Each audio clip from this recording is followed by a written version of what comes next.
নাগেশ্বরীতে সোনালী ব্যাংকের ATM booth উদ্বোধন। কুড়িগ্রামের নাগেশ্বরী থেকে উপজেলা প্রতিনিধি রফিকুল ইসলামের পাঠানো ভিডিও প্রতিবেদনে থাকছে বিস্তারিত। কুড়িগ্রামের নাগেশ্বরীতে সোনালী ব্যাংক পিএলসি নাগেশ্বরী শাখার আয়োজনে কর্তৃপক্ষের নির্দেশনায় 18 ডিসেম্বর এটিএম বুথের শুভ উদ্বোধন করা হয়েছে।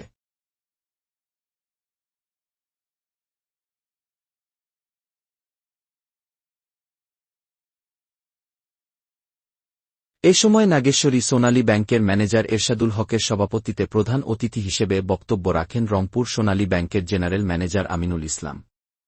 এছাড়াও বক্তব্য রাখেন কুড়িগ্রাম সোনালী ব্যাংকের ম্যানেজার মামুনুর রশিদ হেলালি, নাগেশ্বরী সরকারি কলেজের সাবেক অধ্যক্ষ আলহাজ্জ সাইদুল ইসলাম, মাধ্যমিক শিক্ষক সমিতির সাধারণ সম্পাদক রিয়াজুল ইসলাম, শিক্ষক ওমর ফারুক সহ সোনালী ব্যাংক নাগেশ্বরী শাখার গ্রাহক ও শুভাকাঙ্ক্ষীবৃন্দ।